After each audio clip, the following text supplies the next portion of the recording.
Welcome, everyone, to the Bakery Bears video show, that was said very strangely, featuring... You don't normally say everyone, you say everybody. Oh. Yeah. Okay. So, I've dribbled on the floor, never mind. I now understand the joy of a stash. I feel whole now. A couple of claps, please. Who knows? No, I got it wrong. Oh, brilliant. 1, 2. I'm like Scotty O'Brien. The other ones are the best. Literally, the ugliest socks you've ever seen. It's an achievement. It's an achievement. I have created the ugliest pair of Buenas tardes. Buenas tardes. It's the evening, Scotty. At 10 o'clock at night. Do you know my favourite word for something large? What? Ginormous. Ginormous. I'd love to know. No, humongous. Humongous is great. That's...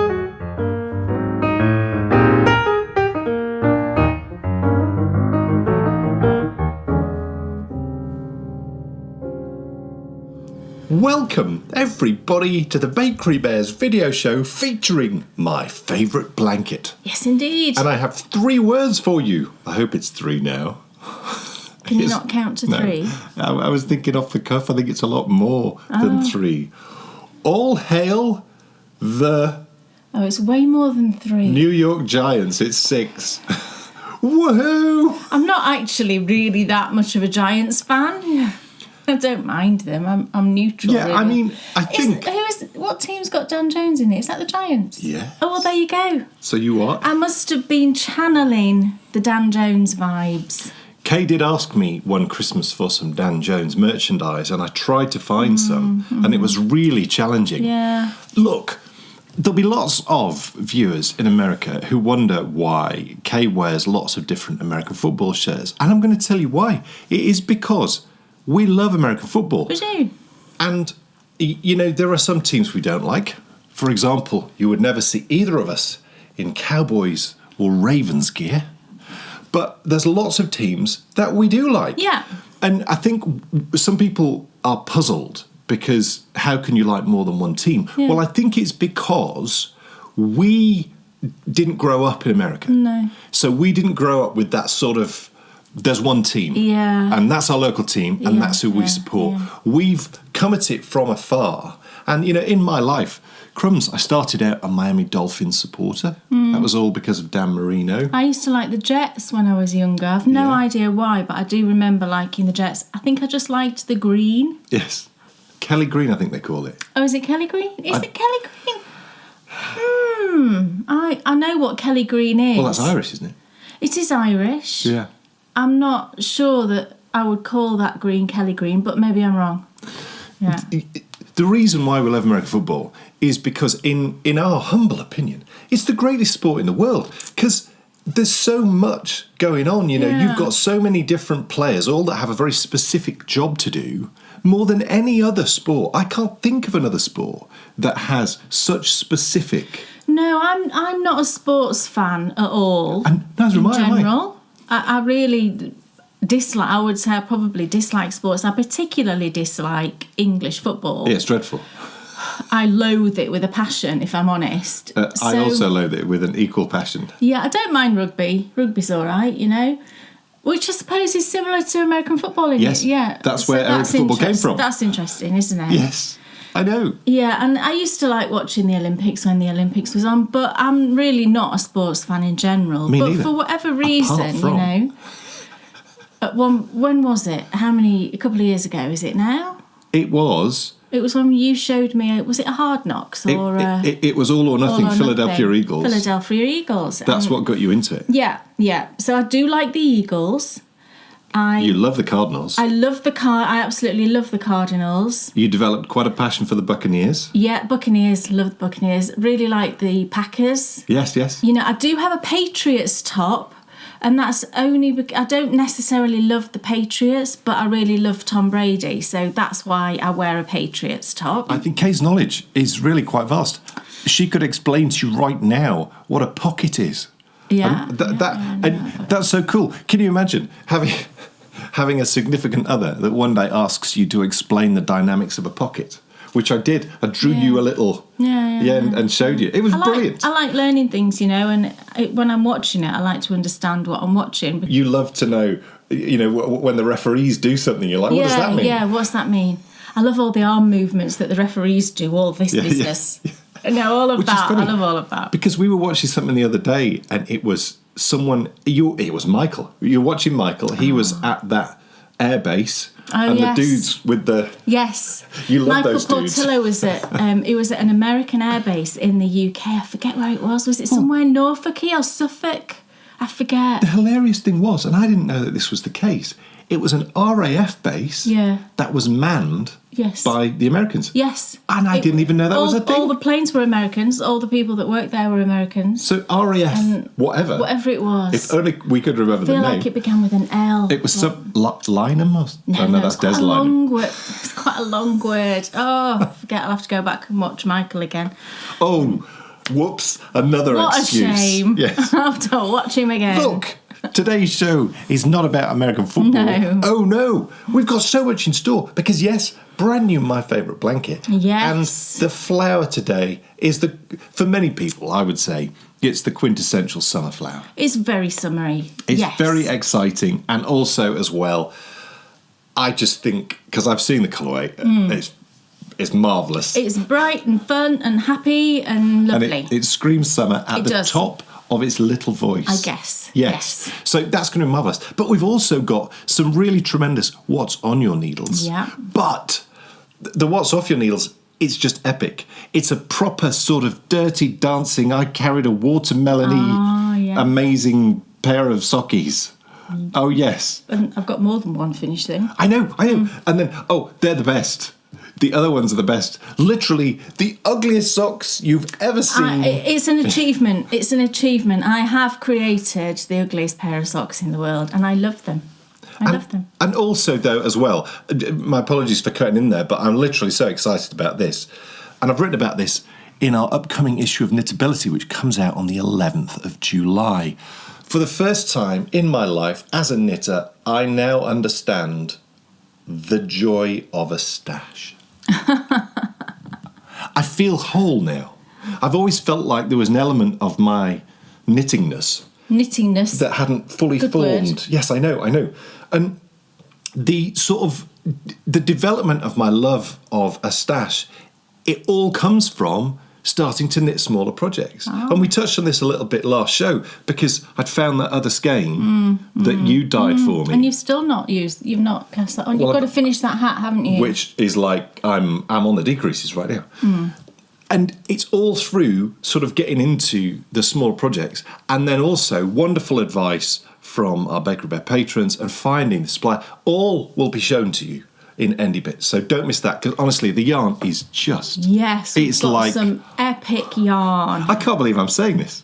I can't believe it's so never beautiful. In my life have I been like No, it's so lovely. This yarn is so fantastic, so stick around for Endy Bits. Yes, look, enough of this. Kay Jones, what's on your needles? Well, guess what?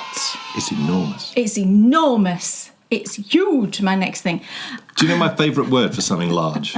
What? Ginormous. Ginormous. I'd love to know. No, humongous. Humongous is great. That's a good one. Yes. What other ones? Gigantic is a good word, isn't it? I do really like ginormous. These are all words that kind of sound big when you say them. Yes. There's a word for that, isn't there? Where the word sounds like what it means. That's cool. It's not onomatopoeia. Is it onomatopoeia? I don't think so. I don't know. Anyway, the first thing I've got to show you is my reading shawl, everybody. Woohoo. I'm back to it. I had a break from it, not because I wanted to. Well, partly because my hand was hurting a bit, wasn't it? I think I mentioned that. So it was a little bit that, but it was mainly because I was working on getting the Fairground Socks pattern out. Which is, of course... Which has been, brilliant, and thank you all so much. I'm going to talk a little bit about that with another one of my projects. But yeah, I got back to my reading shawl a few days ago. Oh, and it's just been a joy. And I am actually really close to the end now. What I did this morning was I've actually popped it on a longer cable, just so that it's a bit easier to show you because it is really big. which is exactly what I wanted. I'm so thrilled with it. So it doesn't need to be on a cable this long to knit it. I would have just left it. I think I was using a 120 centimetre cable, and that would have been fine for knitting, to the end on it. But just so that I can show you a bit easier, I popped it onto a 150 centimetre cable, but that's certainly not necessary for knitting it. So I am now I've just started section 11 of 12. And the last section, section 10, didn't actually take me that long at all, because although the rows are incredibly long, which actually I'm not finding to be a bother at all, I'm quite enjoying them. And I think the reason I quite enjoy them is because it's just that nice relaxed knitting. You just set off going and you just keep going and going and going and going, and you don't have to worry about turning your needles and doing another. Do you know what I mean? You just keep going and then you finish a row a little bit later. But you've used loads of yarn in doing it. It's funny that though, because it was the turning which you identified as the problem with your hand. I'm sure it was. Yeah, but I've kind of just it was this finger here. If you're not having to turn it as much though, because the rows are long. I'm not turning it as much, but I'm conscious that a lot of the weight of the project was sitting on that finger. I don't know what this finger's called, but that finger. So I just slightly adjusted the way that I knit so that the pressure is more on my bigger finger. You don't really need to know all these details, do you? Your big one's your index finger, isn't it? That's your index. That's your ring finger. Yes. Is it called your ring finger? Well, people will know what you mean if you say. Yes. Okay. What's the pointy one called? Is that the index? That's your index finger. Ah, right. So what's the second one called? The biggie finger. The long finger. I don't know what your second finger's called. The There'll longer be people one. out there screaming at the tops of their voice. Your little finger, your ring finger, your index finger, your thumb, and then that one doesn't have a name, apparently. It will do. Okay. We just don't know. We need somebody who's an expert on hands. Or fingers. Is there such a thing? Well, if you're an expert on hands, you'd be an expert on fingers, wouldn't you? Yes, that's true. Because how could you just be an expert on hands, that middle bit? That would be weird, wouldn't it? Right, I'm going to show you my shawl because it's getting silly now. Look how huge it is. Look. It goes all the way down. Can you see how massive it is? But isn't it fantastic? So I'm now down. Let me fold it over now and then I can show you the actual colours in a better way.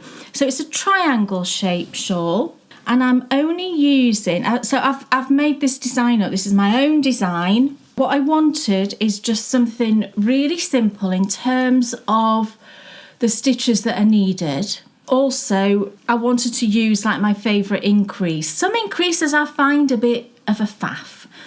For example, make one left, make one right. That's really common with shawls because then you get increases, that look like this because they lean to the left and to the right. And that makes perfect sense. It looks aesthetically, it looks really pretty. But I just find them a bit of a faff to do. And I just like simplicity. So I thought, right, can I design something that just uses one increase, my favourite increase?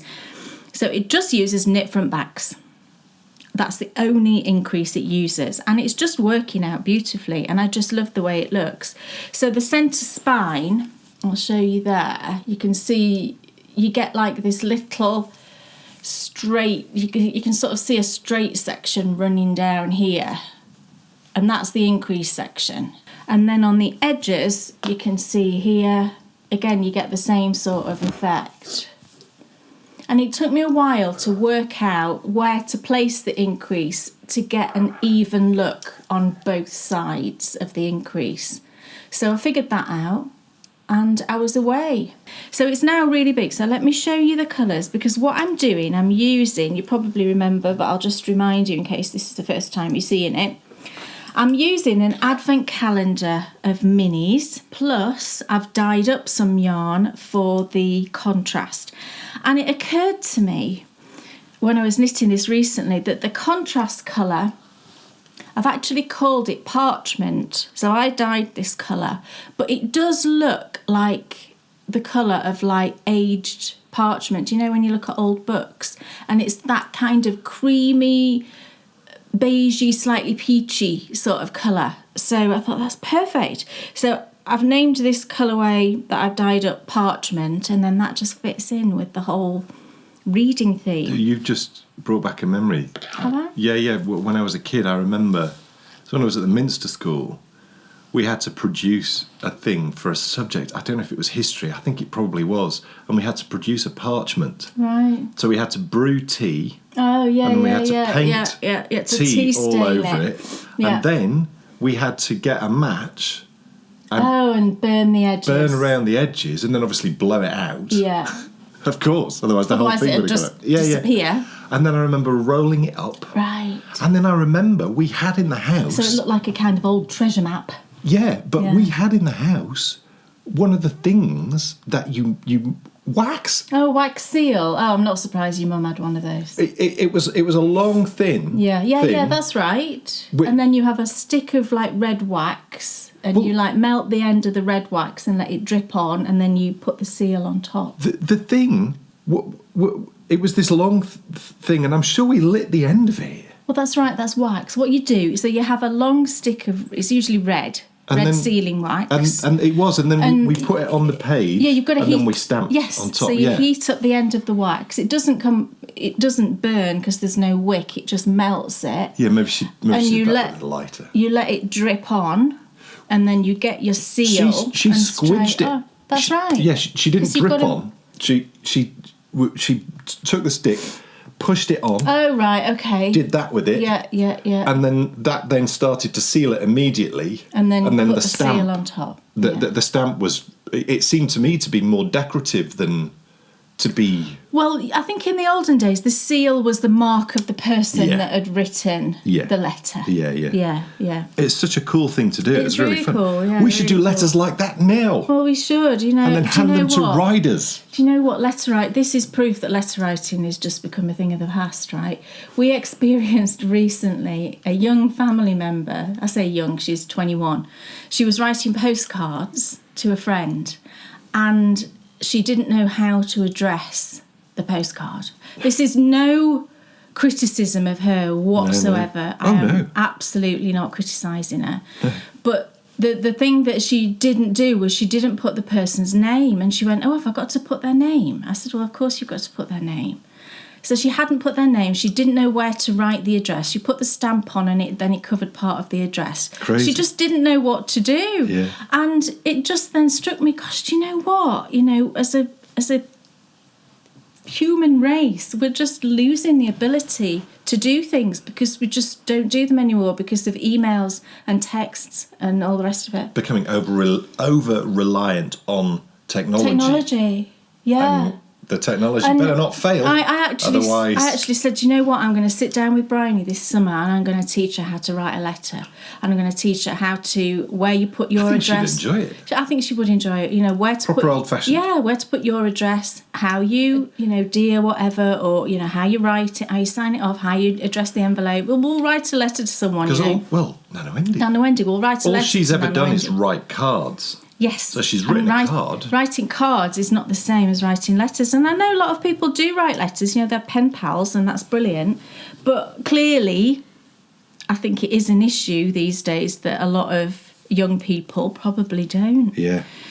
Anyway, digress. So here we go with my reading blanket. And you can see now I'm down to the purples. I've arranged these yarns in a sort of rough rainbow because I knew that would look really pretty because it's nature, isn't it? And nature gets things right.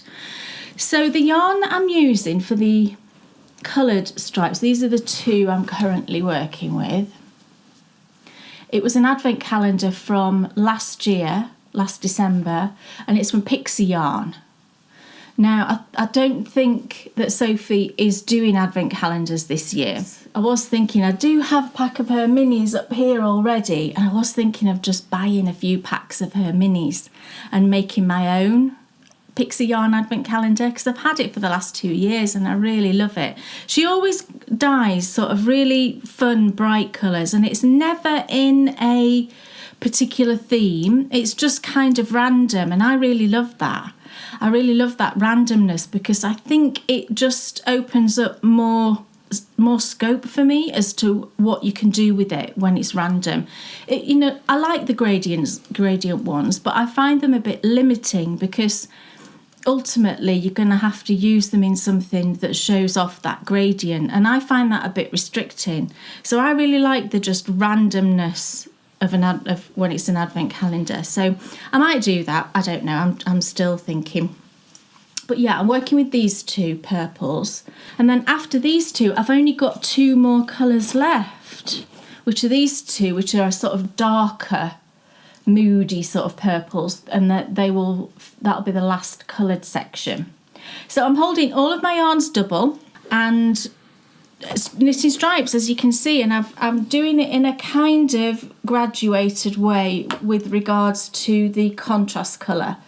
So the number of garter ridges I'm doing changes as it moves through, so that it sort of follows the theme of the colours gradually getting thinner, because as you go through it and it gets longer, obviously you're going to produce less garter ridges, fewer garter ridges. Yeah, that sounds better. But I'm pretty sure I'll be ending in a way that'll give me 3 garter ridges of colour, and I think that's just fine. So it's all working out really well. I was worried that by the time I got down to the bottom that I'd only have like 1 garter ridge of colour because it'd be so big.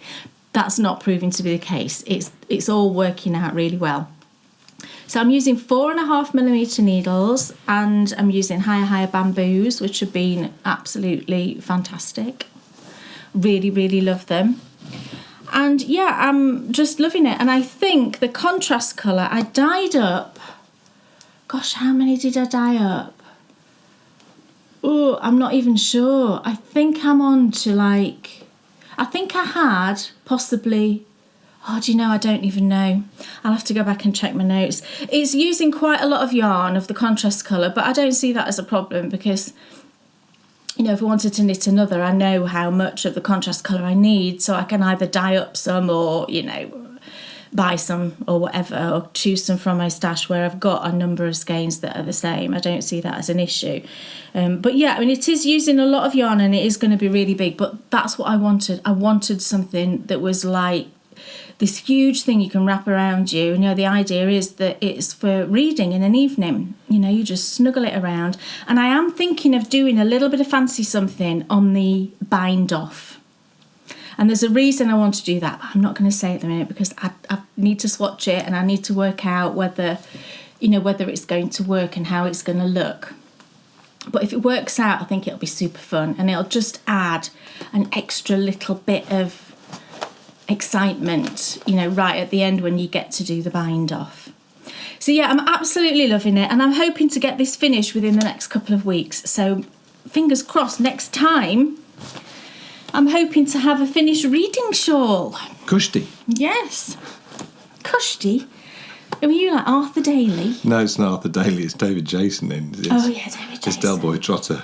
Yeah, but it's the same. Was Arthur Daly from London? Was it? Yes. Yeah, so it's the same kind of, Is it Cockney? Yeah. Play it cool, Trigger, play it cool. Do you know, we showed Brian it right. We were talking about that scene recently we're talking about Only Fools and Horses, if you know the series. If you're in the UK, you'll know what we're talking about. So it's that scene in the pub, the most famous one, where he's got his glass of wine, he's leaned against the bar, and he's trying to sort of eye up these women and be all cool, and then he just falls out. Because the barman comes out. The barman lifts up the bar, and he doesn't know, and he falls over, and then he stands back up, and he's still got a bit of wine in his glass. It's a brilliant stunt. It's hilarious, right? He must have loved doing it. And we were talking about it recently, and Brian's like, what are you talking about? You're always talking about this. So we showed her, we found the clip. She didn't think it was funny at all. What is wrong with the youth of today, I ask you? And then we showed her the one with the chandeliers. She didn't think that was funny. That's so brilliant. Yeah. It's just not they're cleaning chandeliers and they unscrew the wrong one and they've got the sheet under the other one and it drops to the floor and smashes. It's classic. Dan Jones. Yes. What's on your needles? It is the Roosty tank top. Oh. And it's marvellous. Look at these gorgeous colours that I'm using. It is the Jameson and Smith. And my goodness, I am loving this project so much. It's really, really challenging, but it's so unbelievably rewarding. You know, just look at the blooming texture. It's like, oh my goodness, just like, oh, I just adore it. You're knitting it and you sort of can't believe that you're knitting it because it looks really good. And it's like so intricate. It feels it's like a tapestry. Yes. You know, I'm just going to adore seeing this on you. And I think it's going to be... Me too. Get knitting, man. Get knitting, man. While you're on, you know. Well, I'm well You into... won't see it on me unless you finish it. I'm well into the second repeat now, which is really cool. I'm about Look at that. a third of the way through the second repeat, so I reckon it's going to come up to there, and then there's probably going to be a bit of just plain... I'm not sure. I mean, I'm going to need to check the pattern. It's beautiful, isn't it? It is. And what's going to be fun is this is certainly very... It has a very specific texture, and it feels like it would be good for steeking.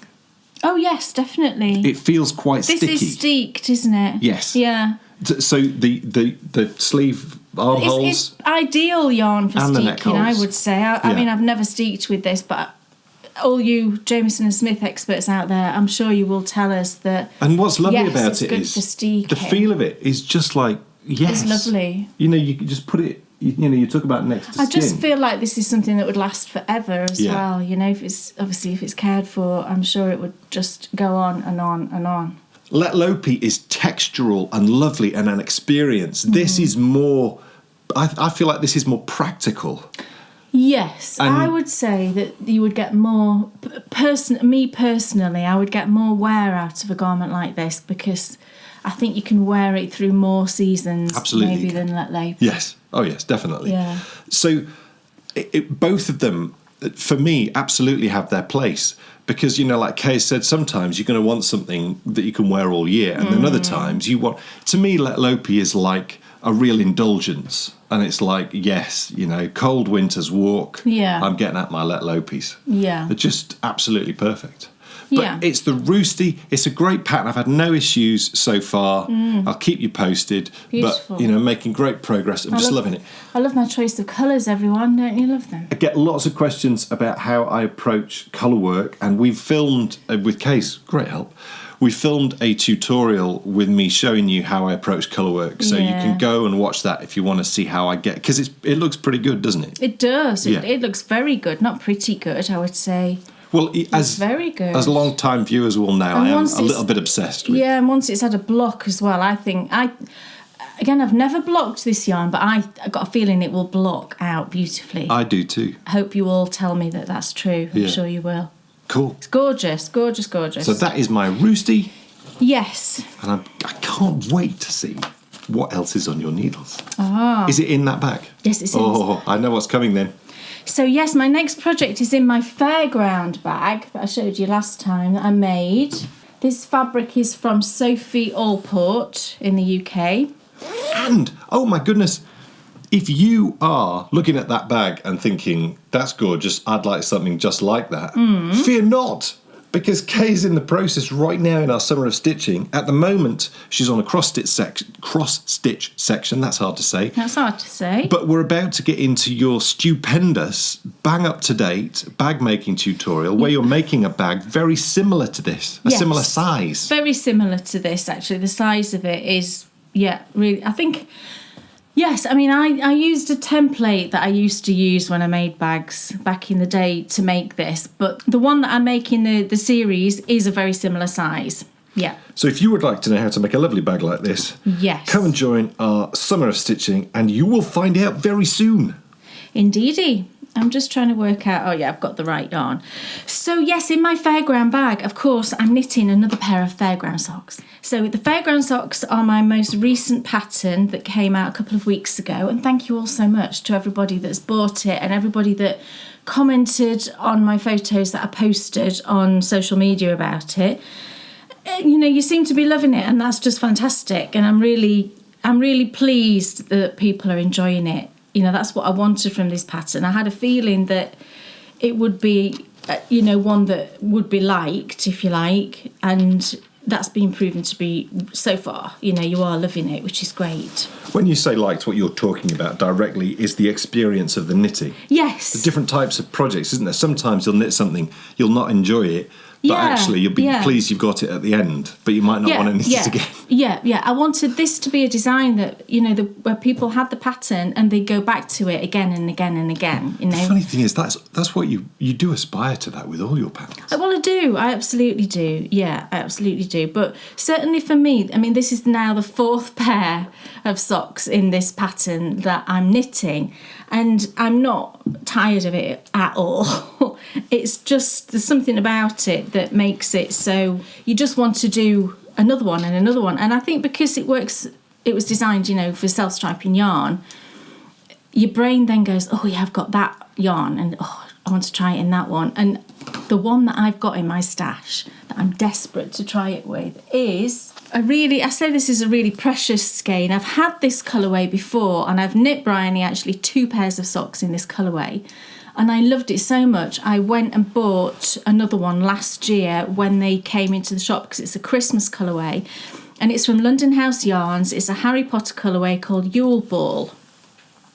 It's this one, look. And it's just gorgeous. It knits up just so beautifully. So I bought myself a sparkle sock set in it.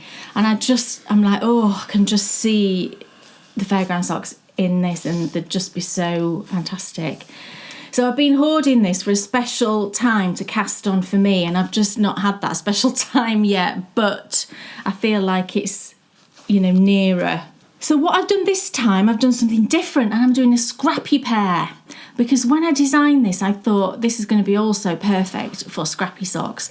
And the reason that came to my mind is because when I was swatching it, I've got this big long swatch that, I don't know, it's about this long now, and I just use it for swatching sock designs. So it's a 64 stitch, and I just, whenever I've done one, I just stop there and then I pick it back up again when I think of another idea. And because I was switching yarns, because I was trying out different self-striping yarns to see which one was going to work best for the pattern, it was giving me that effect of like a scrappy sock. And I was like, oh my gosh, this would be so amazing. So this is what I'm doing. So here's my sock so far. I'm well down the foot. Isn't it lovely? My colour choices for this, what I fancied doing, because we are in the summer, and in the summer I like to think of the winter because we don't like the summer. No. I thought I'm going to channel that. The summer is the time of me becoming a bug feeder. I know. Dan's got about 5 bites on him at the moment. Legs, it's like, and you cover yourself in skin when I go soft, running, don't you? My fear is that I have to cover myself in it whenever I go outside, and I just smell weird. We were in the garden cutting back some ivy the other day, and I think that's where you got. That's when I got on that leg and somewhere else too. Because there were so many things crawling out of that ivy, it was just gross. That's why the birds are always on it. I know. Well, not anymore because it's almost gone. Yeah. It had to come off. So my colour palette for this, what I wanted was a wintry forest feel. So I went through all of my sort of minis and leftovers and scraps, and I just pulled out anything that was kind of foresty coloured. So that sort of evergreeny sort of colour. Anything that maybe was icy blues or snowy sort of greens or speckly things, just anything that came to mind that made me think of that kind of a feel. And this is the sort of colour palette that I've come up with. So we've got greens, we've got blues, we've got a soft lilac, we've got like a minty green, we've got speckles, gorgeous like skyish blue there, and some pale pinks as well, because I just felt that added something as that, you do when it's sort of like a winter sunrise or a winter sunset, you get that kind of misty, pale, pinkish sort of colour, don't you? So in my bag here, I've got all of those sorts of colours. And I'm just working my way through. But what I did is I did do some planning with these socks. So I'm working, in each colour, I'm doing 3 repeats of the pattern. And I think that gives a length of stripe that's really nice. So I did some maths, and I've actually done a tutorial on how to work out how to make your own Advent socks from scraps and leftovers. That's there for our patrons to view, and how you kind of do the maths and work out how many rows to do in each stripe to make sure that you use 24 colours. So I've used that sort of theory with this, and I'm using 12 colours per sock, but this time I'm using one colour for the cuffs, heels and toes. It's that kind of soft neutrally colour that you can see there. And then the other 11 colours will be used through the sock. So I'm using 12 different colours for each sock. So it is effectively like using a set of Advents again. Because this had a sort of wintry feel, I just thought that might be nice to add in that extra little detail of giving it a bit of a festive edge, which, you know, I do like thinking of Christmas as well in the middle of summer when the weather's horrible. And I'm just loving it. And I'm working this one on double points because previously the other 3 pairs I used magic loop. So I wanted to experience what it was like knitting the design using double points. And it's fabulous. It's absolutely fabulous. I'm loving it. I'm using Chow-Goo, which I love. I love Chow-Goo double points. They're nice and pointy, but not higher, sharp pointy. I can't use those needles. They're just too pointy for me.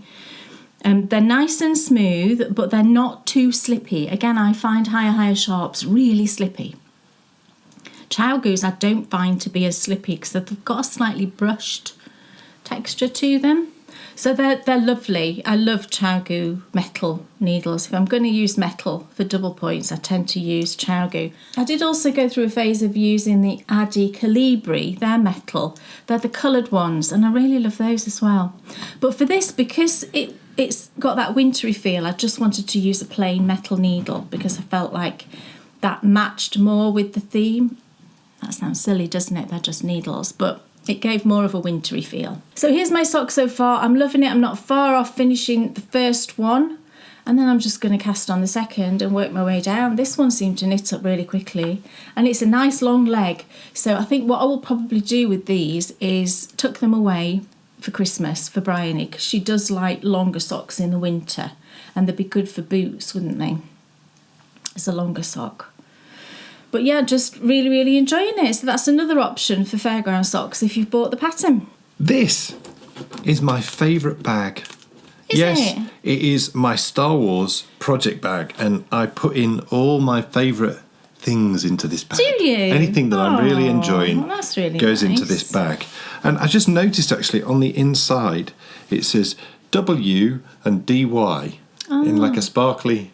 Well, that was a gift, wasn't it, from someone? I think so. So who can't? It was years and years ago. But that must be... I mean, That it's must be the person beautifully who's made. made it. Oh, if you're watching and you were the person that gave Dan that bag, will you just comment? Sincere apologies. Yeah, it that was I've forgotten literally it was you. years ago. So we're so sorry that we can't remember specifics, but he uses it literally every day. So please do comment if you watch him. And in this bag is a project which I'm growing to adore. Oh, really? Because look at that. I mean, just look at it.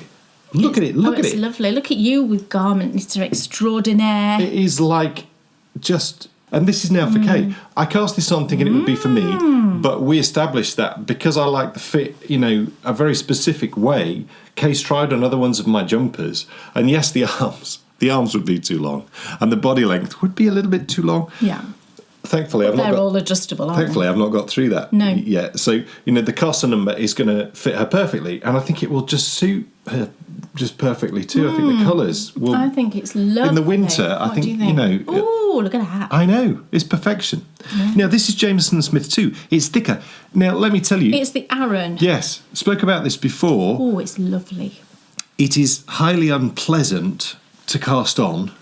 Right. Because it's not got any give to it. No, because of no. the ply. There's no stretch. It's a 2-ply. There isn't any stretch at all. So casting it on Not a gnat's stretch. was not fun, but then the bit that really wasn't fun was going from the smaller needles on the rib up to the thicker needles. Because again, there's no stretch. The yarn didn't want to give. Yeah. So, it really was. It It's worked my funny fingers because out so hard. knitted up, it's a lovely, gorgeous, beautiful fabric. That's what's bringing me around to it. It's so lovely. And It's so tactile. Super tactile. And I was doing this last time. I'm loving the evenness I'm of just the going whole. to be like stroking myself. Oh, that sounds wrong. Look at it. Look at it.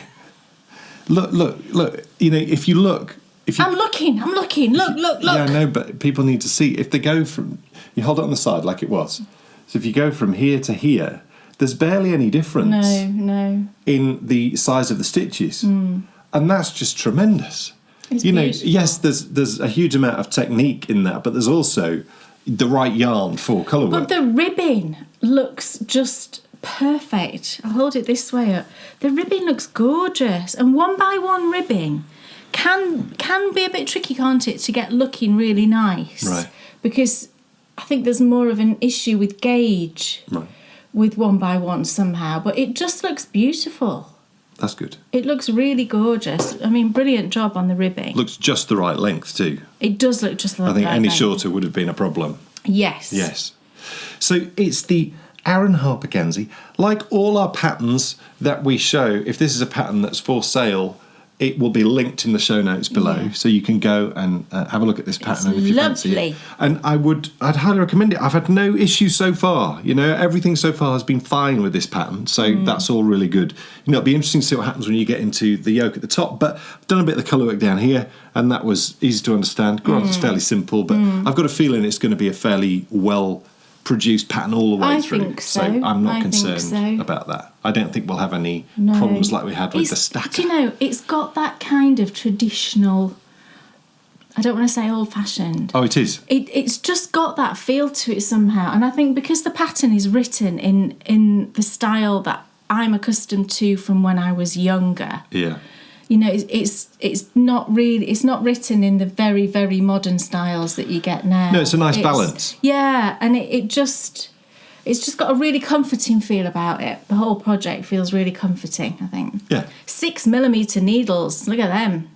Monsters. They are a bit of monsters, and they're the square ones, the cubics. Yeah. And you're still loving those, aren't you? Yeah. Nice orange cable. So Aaron Harper Gansey, all really good. That's what's on my needles. Lovely. What else is on your needles? My last thing, I keep looking now at this London House yarns. Oh gosh, I really want to cast it on. I need to find a moment to cast that on. So in my third and final bag, and this is one of my absolute favourites, and I'm trying to channel the summer vibes. I'm really not, but this bag is quite summery, and I love it, so that's why I'm using it. It's from lovely Emma at Moo and Mouse, and it's like a seaside themed bag, and I just love it. So in this lovely bag is another sock. Now this sock is going to be it's part of a refreshed tutorial series that I'm going to be filming. This is all brilliant.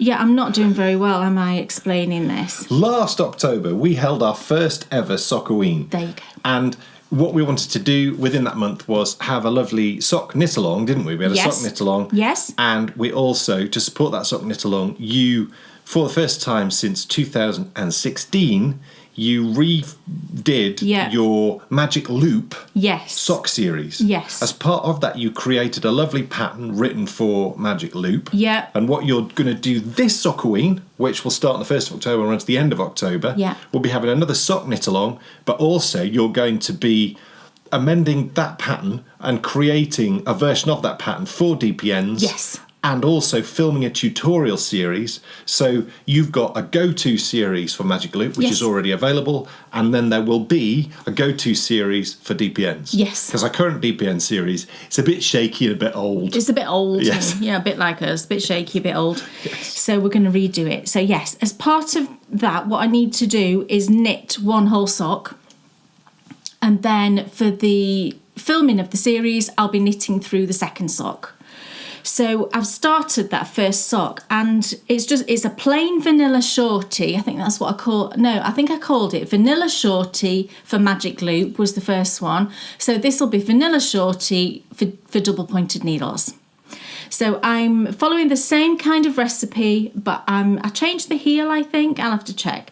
But I'm using double points, and the reason I've been knitting a few pairs of socks on double points recently is just to get back into the feel of it, because it's been a while since I used double points.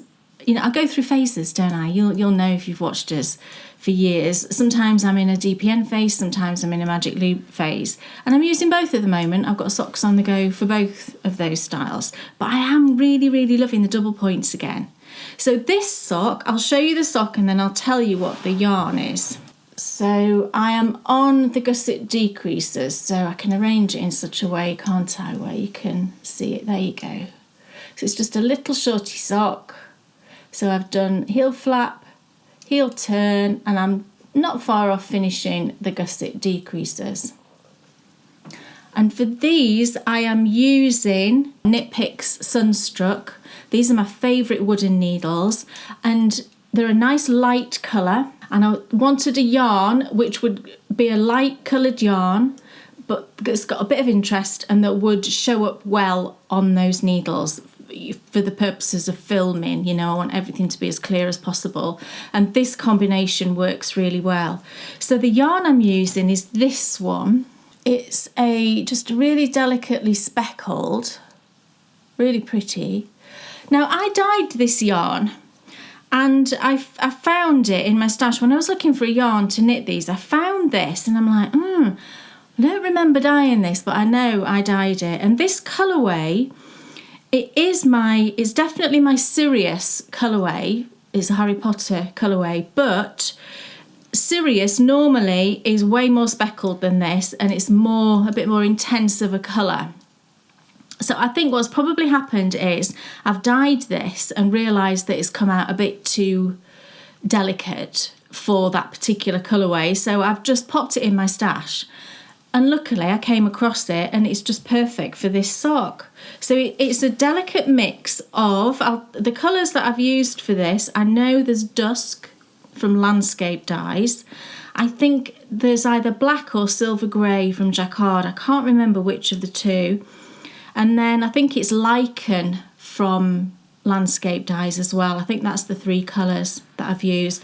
So we've got purple, we've got a sort of limey, murky green, and then a grey black. And all of those colours, you know, bring to mind that kind of look of Sirius. Do you know when he's in his kind of, is it like a jail? He's just come out of jail, hasn't it? And he looks grubby and bedraggled, and it just gives that sort of feel. And it's just working out lovely. I think it's really pretty with the delicate speckles. Really nice. And I'm really enjoying it. So I do find that until I get back into the swing of double points, when I first started this one, I was getting a teeny bit of a ladder. So I ripped it back and I re-knit it, because I find that if I'm not conscious that I'm using double points, you know, sometimes you'll just go into like a zone, don't you? And you're not aware when you change needles and you're not paying that little bit of attention. Then, you know, there can be an issue. But once I'd sort of got my brain back, you know, I clicked my brain over to double points and I'm like, yes, I remember how it feels when I change over needles, and I remember what I do to avoid ladders, and now I'm just doing it without thinking. So you can see this is the centre point here, and down the front here is where I've been changing over needles, and there's no issues with ladders at all down there. It's just working up lovely. Same on the back, it just looks lovely and even, which is what you want, isn't it? No hint of ladders, really lovely. So I would say definitely if you're feeling a bit kind of, people often say to me, oh, how do you get out of a slump, or how do you, you know, if you don't feel like knitting anything, what do you do? And if you are a sock knitter, then I think just changing the method of knitting can really just revive everything, and it certainly has for me. And I wanted to cast on all the socks using double points because I enjoy it so much. So that is definitely something to do if you are just feeling a bit like just change your method. Use, because usually I think we do tend to use more than one method, don't we? A lot of us do that, so just maybe do that. I wouldn't have carried on sock knitting if I had to do magic loop. No, you wouldn't. No, I despised it. You can't stand magic loop, I despise knitting socks and magic loop more than anything ever in my whole life. It was utterly horrendous. The experience from cast on to cast off. It was only when Kay introduced me to DPNs that it all fit. Yes. And I think what it comes down to is some people like variety. So what Kay's just saying there is exactly right. Other people, you just need to find the method that's for you. Yeah. And if you get bored of that method, then, like you just said, change it up and try something new. Try something new. But I can tell you, I'll never change from DPN sock knitting. I love it. Yeah, I really love it too. It's so much fun. Yeah, I really love it. And you also get to use cute little needle holders, don't you? So that's a plus. When I film you doing anything magic loop, or when I see anyone doing magic loop socks, I always want to wonder, go, why? That is what I'm screaming in my head. And every time I film it, every second that I film of it, I think I made the right decision changing to DPNs. Each to their own, darling. It's all the messing around on the heel. Yeah, that doesn't bother me. Heels make sense with DPNs. Yeah, they do. It is much simpler. You don't use stitch markers. You don't need to use stitch markers at all. I think there is a harder. It's a harder point of entry using DPNs. It's easy to pick up a magic loop needle and get knitting. The technique of magic loop is very straightforward. Straightforward compared, double points is a skill. You do have to work a bit harder. Yeah, you do. But once you've got it, though, it's just second nature. Yeah. And so if you've tried double points before and you've just been like, these are not for me, it feels like I'm wrangling 10 needles. Yeah. And it's just a nightmare. Give it another go. Yeah. You do have to persevere a little bit with it, and certainly for me, I reached that point where it just clicked, and I'm like, this is just fabulous. And I'm a passionate believer when it comes to techniques like this. What is this? It's an art form, isn't it? Knitting, yeah, of course. When it comes to art forms, I'm a great believer in being able to turn your hand to all the different ways of being able to do something, so that you then have got all the tools in your box to be able to. It's just like an artist, a painter, a painting artist. Well, I'm just going to use felt tips. Everybody. I'm not going to use anything else. You wouldn't say that, would you? No. You do a bit of everything. Every artist, I think, that's ever lived has probably used a different selection of brushes and paints and canvases and everything. They have something that's specific to them, don't they? And I'm sure that if they were given other tools, they wouldn't find it as pleasurable and as easy, because you find things, don't you, that you love. You do. You absolutely find things that you love. I think, though, it's really important. I know how to knit with magic loop socks. Yeah. And because I have that knowledge, I know it's not for me. Yeah. And I think that's a really powerful thing. Yeah, I know that the 9-inch circulars are not for me. Yes, because you tried it. I've tried it several times, and I was like, oh. Yes.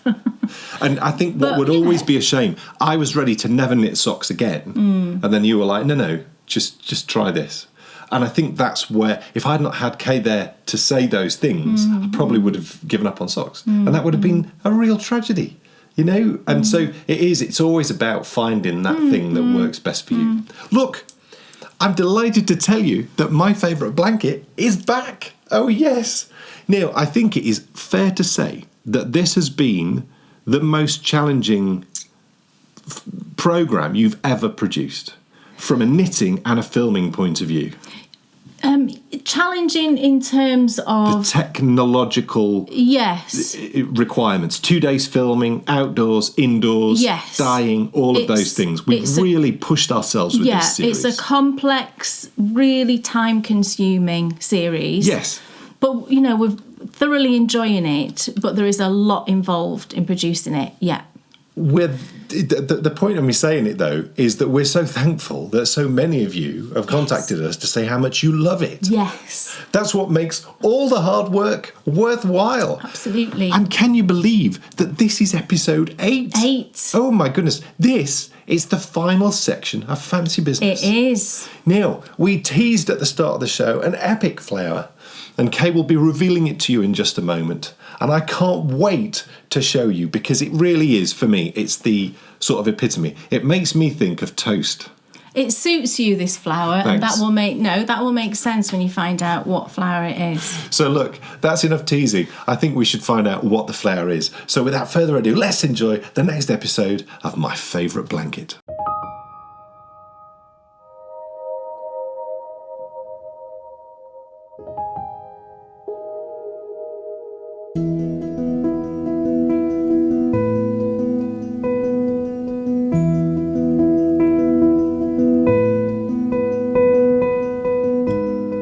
I adore creating and knitting blankets, so I decided to design a new one just for us. In this series, I'm going to show you how to make your own, from the yarn to the stitches. Join me as we knit through the seasons to create my favourite blanket.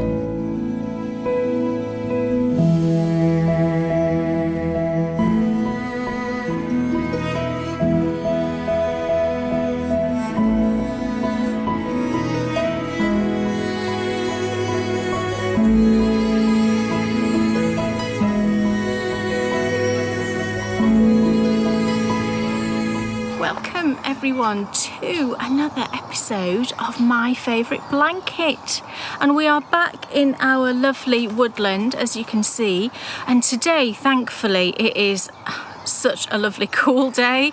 It's really, summer has really arrived now, and the past couple of weeks have been really warm, but today a heavy cloud cover, beautiful and cool, and with the sort of heavy canopy that we've got now in here, it just feels like a little hidden cool gem of a place. It's absolutely lovely.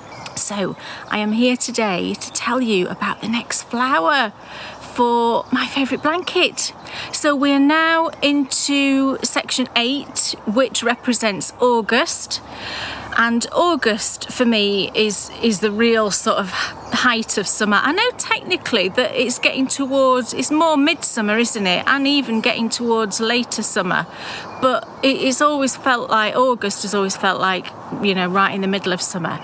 So the flower that I automatically think of in summer that's sort of iconic and everyone will know is the beautiful sunflower. It's been really interesting filming these episodes because inevitably I do quite a lot of research, and I found out that the sunflower is part of the daisy family, which when you think about it, it looks exactly like a massive daisy, doesn't it? So that makes perfect sense. They can grow up to 3 meters, sometimes taller, and they're actually native to North and Central America, which I didn't realise. But I mean, everybody knows sunflowers, don't they now? Sort of fairly worldwide, I would say. They mainly come in yellow. I think that's the sort of iconic one, isn't it?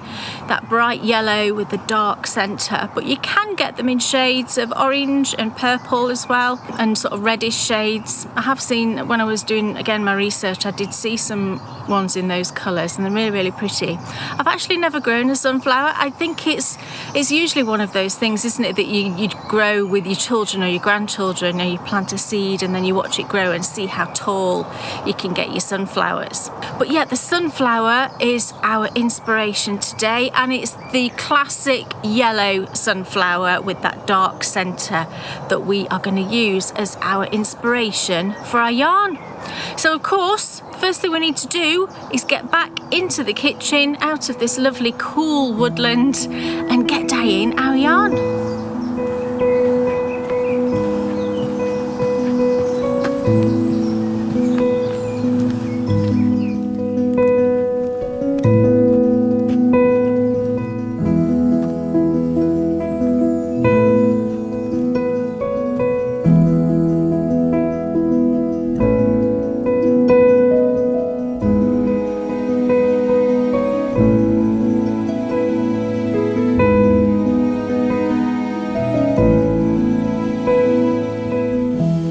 so what are we going to need to dye up our beautiful sunflowers inspired yarn? So we're obviously going to need the yarn. It's the same as it always is, but I'll just tell you what that is again. So in my bowl here, I've got soaking 4 50-gram skeins of fingering weight yarn. Each of the skeins is 200 metres, so 50 grams, 200 metres, and I've got 4. So I'm going to be doing 2 in each colour, so that's equivalent to 100 grams in each colour. So I've got those soaking in just some warm water and a scoop of citric acid. It's about a tablespoon or so of citric acid.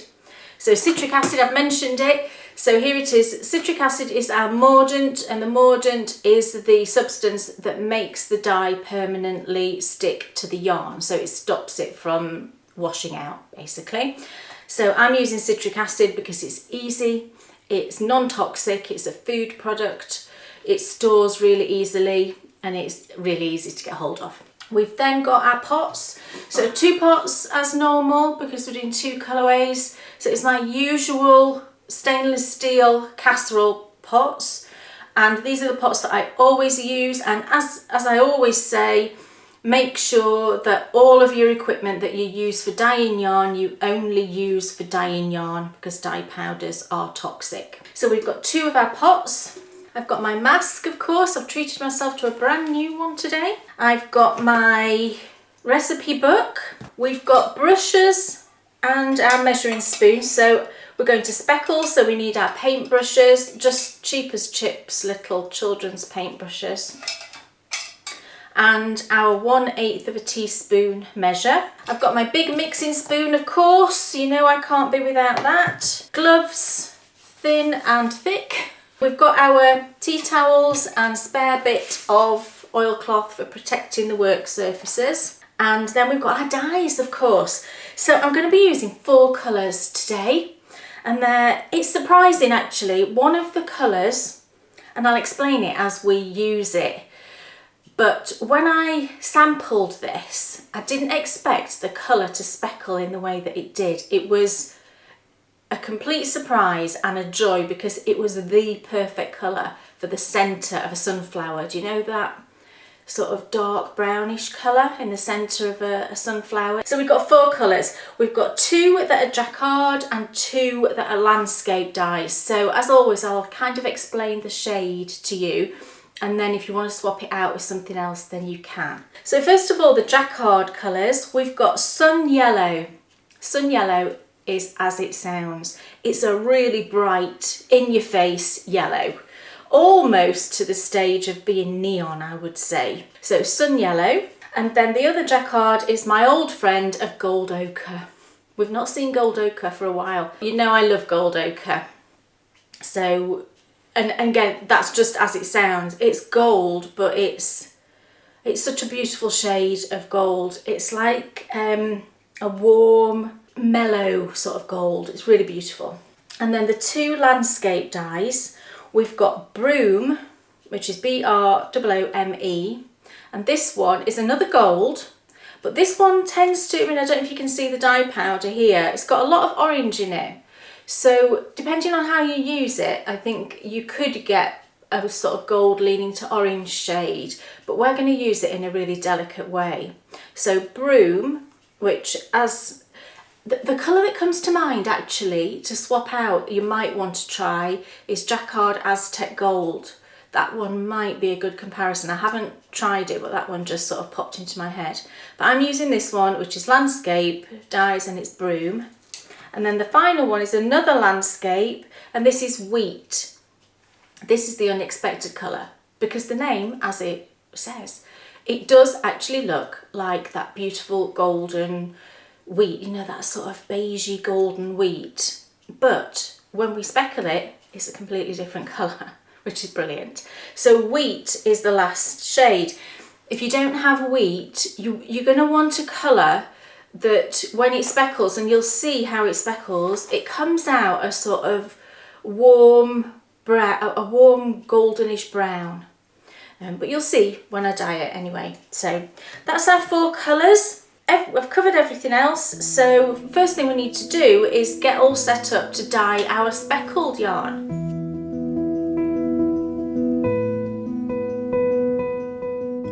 Okay, so we've got only about an inch or so of water in our pot, and we've got another scoop of citric acid in there, and that's heating up now. So I'm going to put 2 of my skeins into the pot.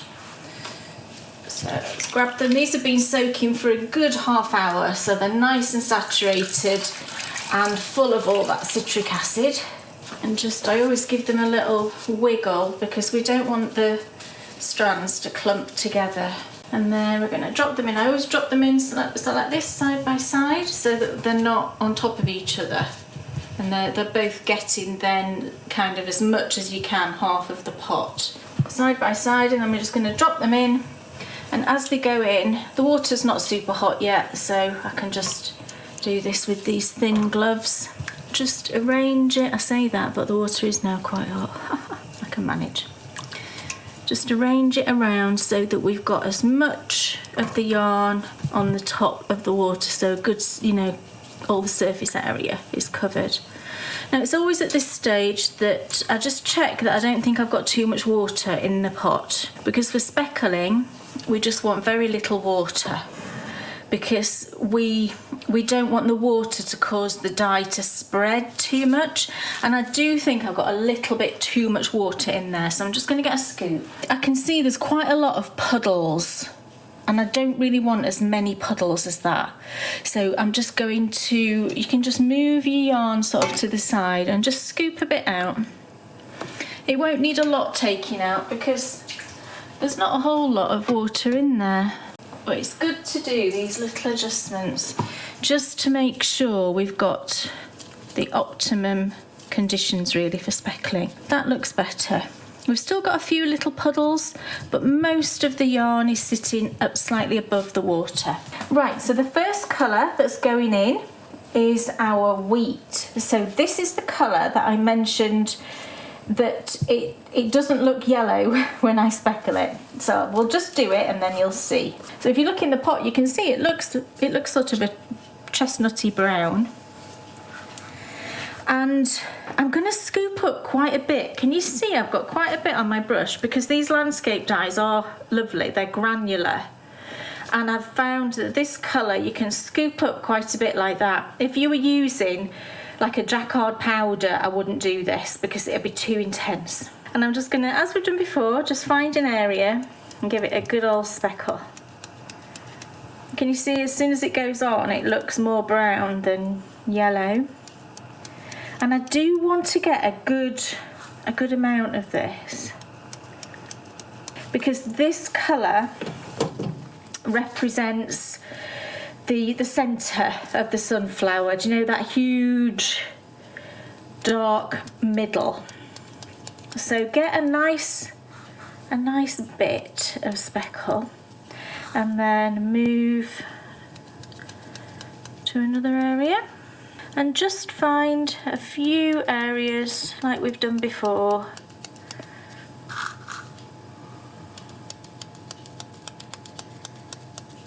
And you can always sort of come back and put a bit more on, so just find your sort of random areas, and then if you think after a minute, once the dye has absorbed a bit, you can see the intensity and you can sort of go back and do a bit more.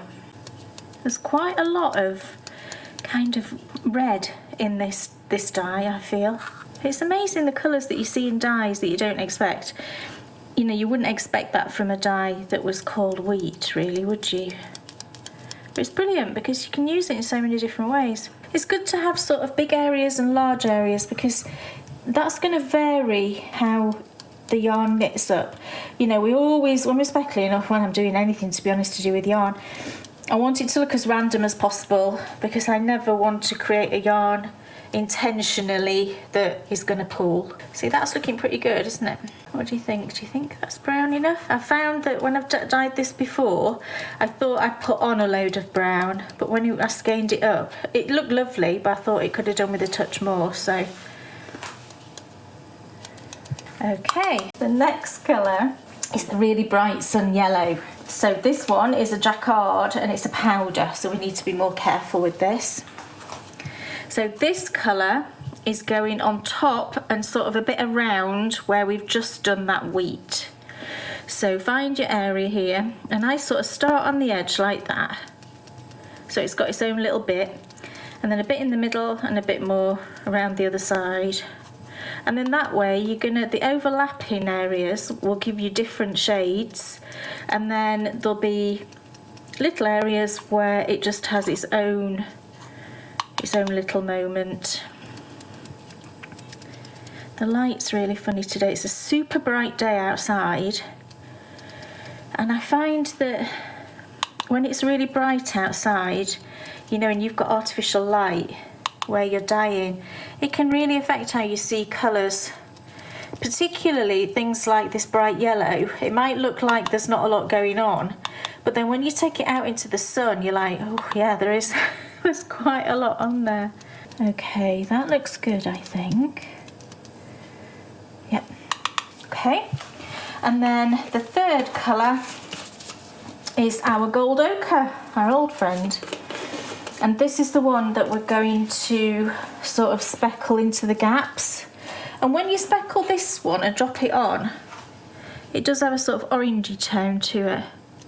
So when I show you here, you should give it a second, and then you should be able to see it's got a slight orangey tone when you use it speckled like this. So just find a few little areas, and this will give a different highlight to some of the areas. You know, when we're knitting this and we come across, we'll know, oh yeah, that's a little gold ochre speck. So you can see the difference between here, for example, here's the gold ochre and here's that sun yellow. I can see the difference. You know, you'll never know if it's going to come across on camera. I'm just going to put a tiny bit more just right up here on the head of that skein there. So it looks like sunflowers in the pot, doesn't it, I think? Don't you think it looks like sunflowers? The other thing I love about this colourway is, although sunflowers are very summery, it does have a slightly autumnal feel, which is very nice. I'm just popping the heat back on because I turned it off because it was boiling. So that's our first layer of colour in. I'm just going to let that come back to simmering point, and then I'll pop on my foil lid just to keep the heat in, and I'll just let that simmer away for no more than 5 minutes, I would say.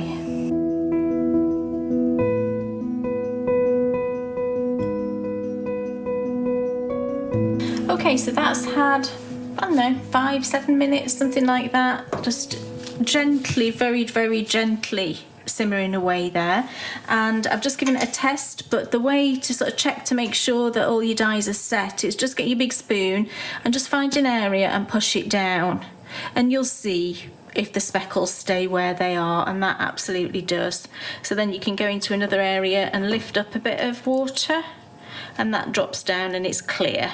So we are good to turn that and then just repeat that process. So we're going to lift it up, and as I do, you will see the difference between the side that we've speckled and the side that we sort of haven't.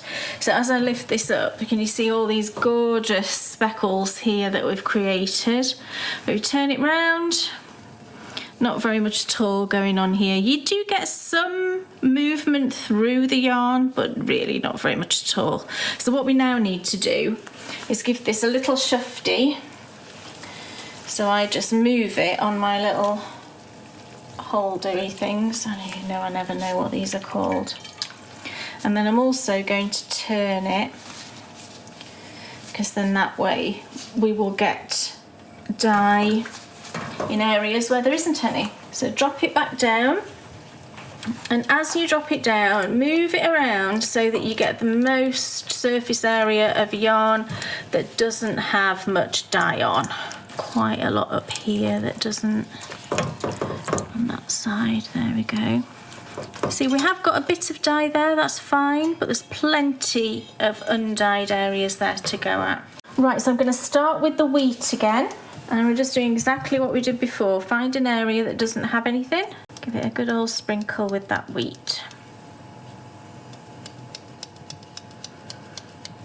I often get asked actually why I dye in pots. I don't think it's a sort of more common practice these days certainly for more commercial type hand dyers to dye in pots, because it's more time consuming, I would say, and you can't dye as many skeins at the same time. I think most hand dyers that sort of sell for a living these days use those kind of I think they're originally designed for chefs, aren't they? You know, those square trays, and they sort of slide into those big ovens, and so that, you know, they tend to prepare all the yarn off the heat. I've seen a lot of dyers do them off the heat, and then they put them in the oven to cook them, basically, you know, to set the dyes. And it's obviously easier and quicker because you can get more skeins in one of those. But I didn't like it, and it was mainly because I just didn't like the way that the yarn came out, because I think they have more of a tendency to pull. This is a very generalised comment. Each dyer is different, and they certainly all don't turn out like that. But I think because of the nature of how they're lying flat in those square pans like this, you know, I see dyers sort of pouring it over like this, and then that's what creates those areas where you get chunks of the same colour. I just don't find you can produce as random a finish as in a pot, and I just prefer it. But I fully acknowledge that it isn't practical really on a big scale because it just takes so much longer. But that's the reason I use pots as opposed to those tray things. And plus I don't want to use my oven particularly. I like the heat there. I like the heat being underneath. So I'm on the second colour now. I'm doing the sun yellow as we did before, just speckled around that wheat on top and around. And then the last one, which is the gold ochre. So just find little areas that don't have anything. Just give it a little speckle. Maybe over there. I think that looks good. Okay, so that is simmering nicely now. So again, I'm just going to pop on my little foil lid and just let that cook away for 5 minutes or so. It'll then be finished. We've finished with that colour, so then I'll just pop it outside to cool down.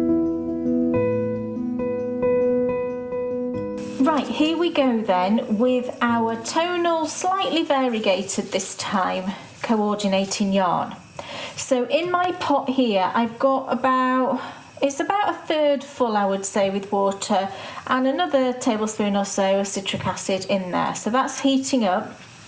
So into the pot, I'm going to add some dye. First of all, I'm going to use the wheat. So this will be fun because we're going to see this used in a different way. When used in this way, in the sort of delicate format I'm going to use it, it produces the prettiest shade of like soft gold. It's amazing. So I'm going to initially use just about a flat eighth, and we may add more, but let's start with that. So just drop that in and give it a stir, and you can see it's produced this sort of caramelly colour. Not very strong at all.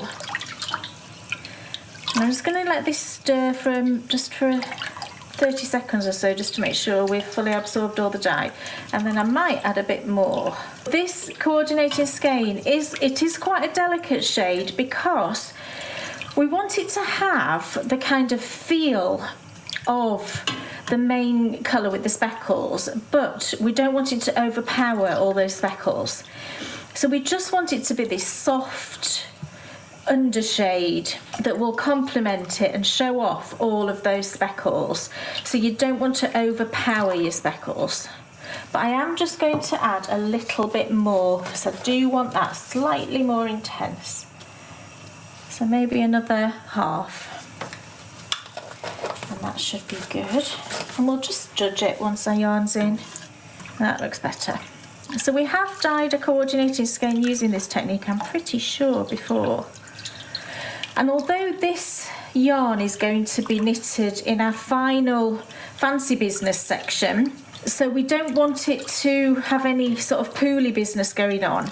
I'm not too concerned with that because the two shades we're going to use, the tonal value of them is sort of similar. It's not like you've got a big difference between the two shades. So I think we're pretty safe in that regard. Okay, so I'm going to grab my two skeins, squidge, and take them over to the pot. And what we're going to do is drop them in fairly slowly because I want this section to have more intense colour than as we move up here. So we're producing like a gradient in effect.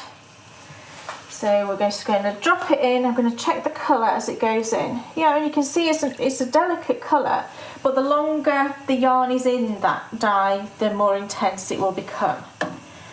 So as I drop it in, you can see I'm moving it all around.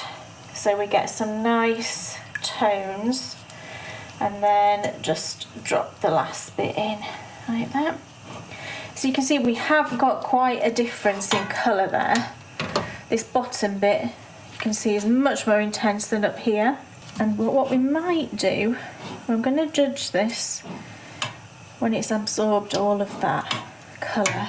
If I think the difference between the sort of top half and the bottom half is too much, we can always just knock back that plainness, the whiteness. So let's just have a little look at that. Yeah, do you know what I'm going to do? I am going to put in a bit more colour.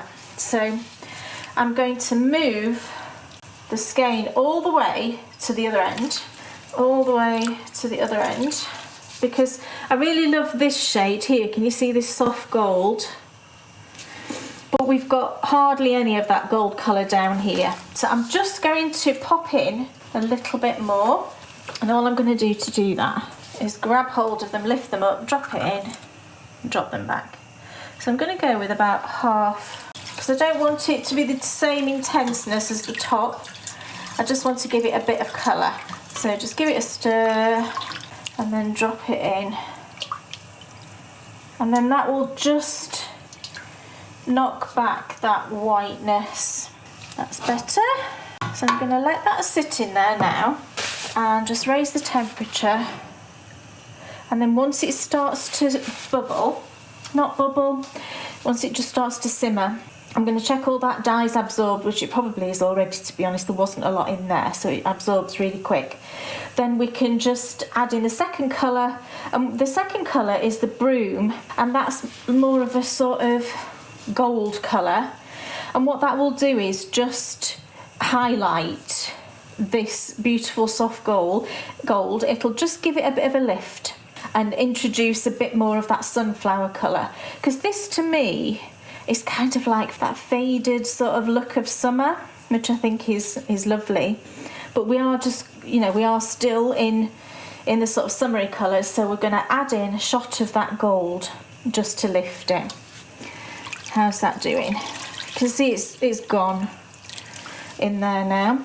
So the first thing I'm going to do is just move our skeins again so that that gold section we initially dyed is kind of at the top of our skein. Yeah, that looks good. So I'm now going to just remove that from the pot and just drop it back into our bowl, which is empty now. And we can add in the second colour, which is the broom. And I'm going to put in, let's try a sort of flat 8. This one is a stronger colour. Can you see the sort of yellow, golden yellow colour? And let's see what that looks like before we drop the yarn back in, as to whether we want a touch more. Because we really want this to be a really nice soft colour, but we want to see the colour, if you know what I mean. Maybe just a little tiny touch more. There you go, let's try that. Let's give that a go. So I'm just going to keep stirring for a second. Right, so I'm going to go back to my yarn, and I'm just going to check that I have arranged it how I want it arranged. So I want the kind of darkest gold section up here at the top. So if we look at it, we can see this is nice and pale down here where it's going to get most of those gold highlights, and we're going to maintain that kind of soft faded gold up here. Right, so just drop it in, move it around so that bottom section gets a really nice dose of that gold. And then as you can see it's being absorbed, we can drop the rest of the skein in. Okay, so I'm now going to crank up the heat, make sure that it's at a nice simmering point, and then we can pop this one outside to cool down with the speckle skein. Okay, there we go. That is our beautiful speckled sunflower inspired yarn, all dyed up and it's cooling outside. So come back in part 2 when we are going to dye up that tonal that's going to go with it, and this one's absolutely beautiful. I can't wait. So I'll see you back soon.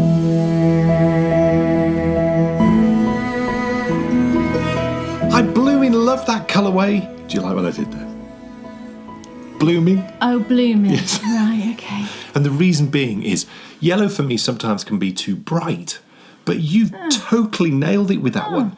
I think it's those speckly bits knock it back. Yeah. And it makes it more real. It makes it look like, because I don't think anything, I mean, to be fair, I suppose colour, the actual petals, the straight petals on their own are very, very strong.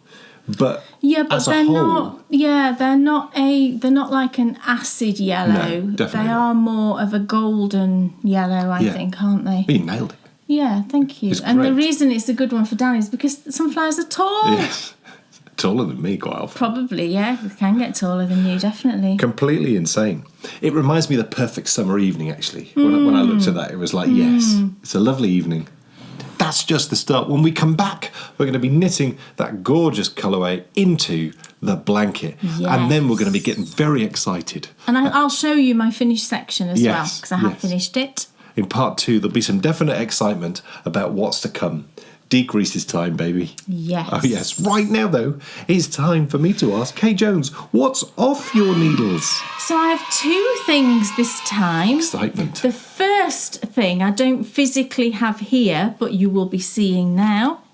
And it's my watermelon fairground socks that I was working on the last time. They look I gorgeous. finished them, and Bryony's actually wearing them today. Amazing. And she has worn them already, and they've been through the wash perfectly, no problems at all with the dye.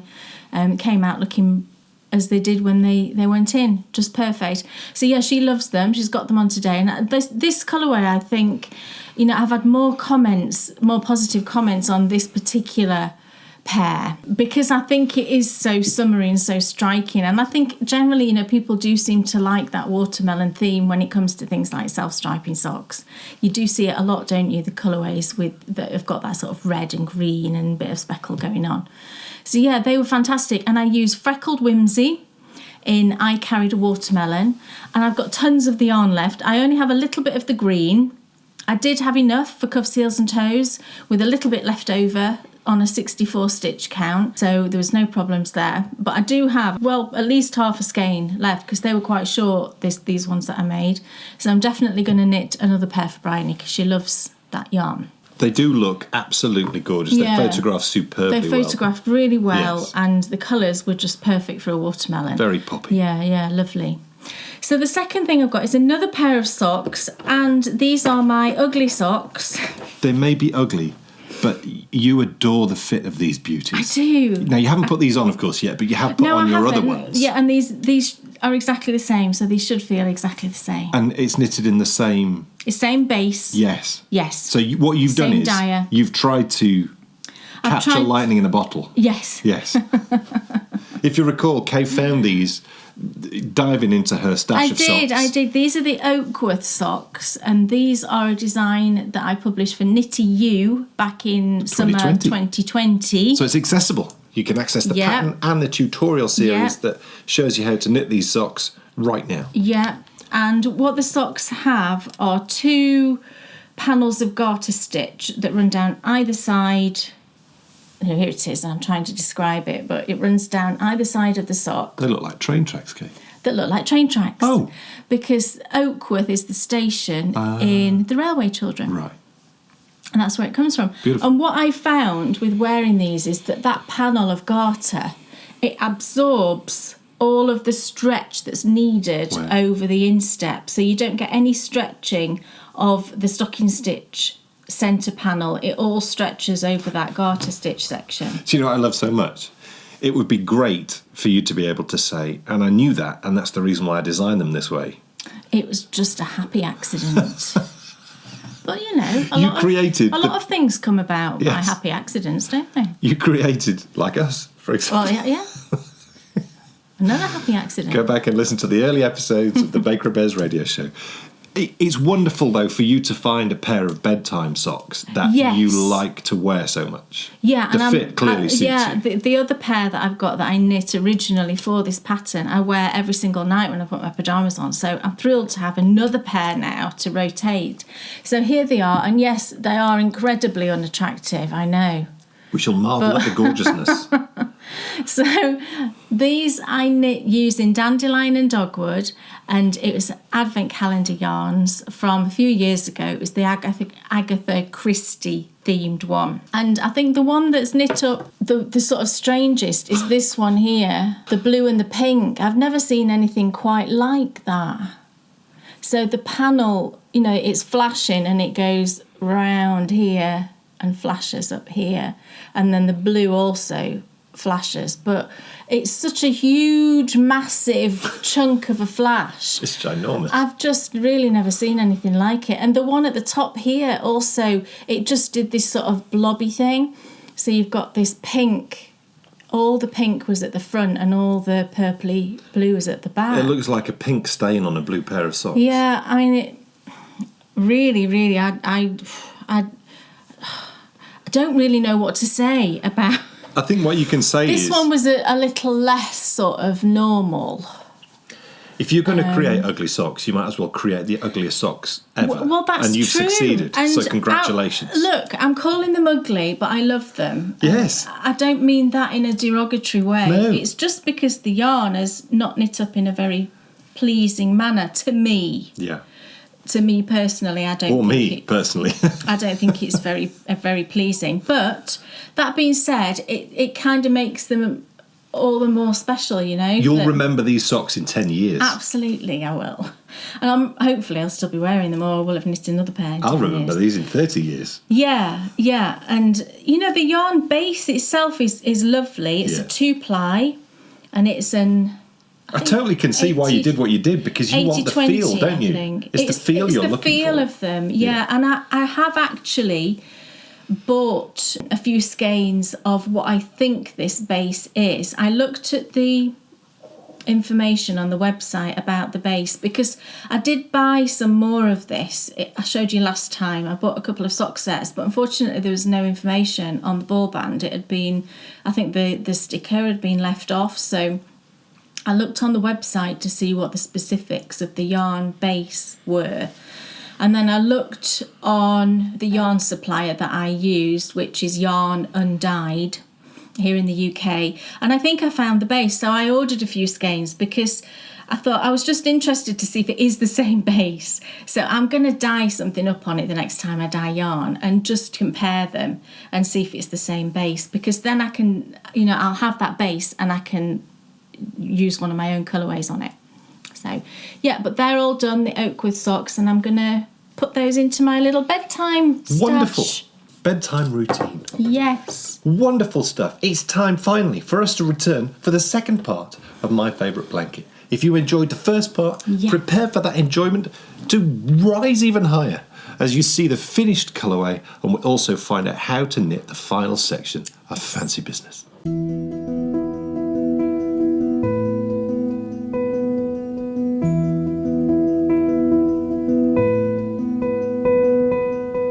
Welcome back, everybody, to part 2 of My Favourite Blanket and the beautiful sunflowers inspired yarn. So after it had had a cool down outside, I brought it in and gave it its usual rinse. You might have noticed actually my wool wash looked more like water when I poured it out of the bottle. It's because I was running out and I'd added some water into it. I need to get some more. But yeah, I gave it a lovely soak in some lavender wool wash, hung it out on the line, and it was dry in about an hour. It was so warm and sunny, and there was a breeze as well. So it dried in the sun and it's all fluffy and lovely. So here's the yarn I'm going to show you. I've skeined up, as always, I've skeined up 2 of them already because I've been giving these to a friend all the way along. So hers are ready and it looks just lovely. How summery does it look? And the speckles are just gorgeous. So that's the one all skeined up, and I've got my 2 skeins here all ready to go. Look at those speckles. Bryony actually, it was hung up here in the office, and she came home from school and she went, oh, that looks like bananas. If you want it to be banana yarn, then more, absolutely. But it's sunflowers to me. So there we go, all beautiful, speckled, and then the gorgeous soft tonal to go with it. This is such a beautiful colour. So of course, before we get knitting, I've got to get these caked up with my fantastic ball winder that now works, touch wood. So I'm going to get set up and we're going to get these wound up.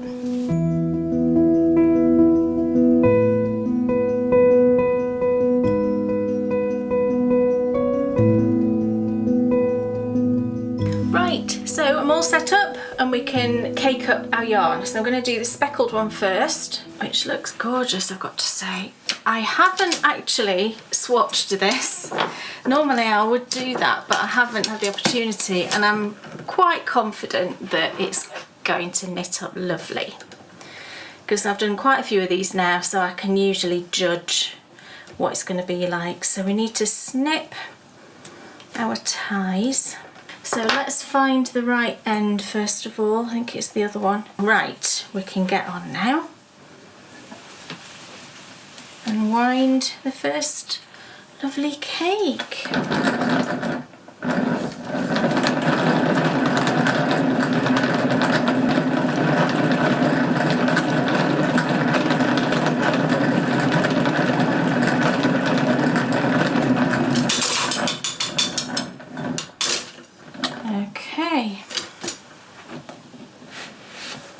There's the first one.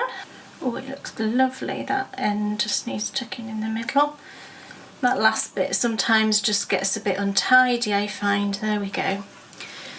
Just wrap it around there. Oh, it's such a pretty, fun colourway, this one. And it does kind of look like bananas. Thanks, Bryony, for that. It's beautiful. So I'm going to get the tonal all caked up and then we can get to the knitting.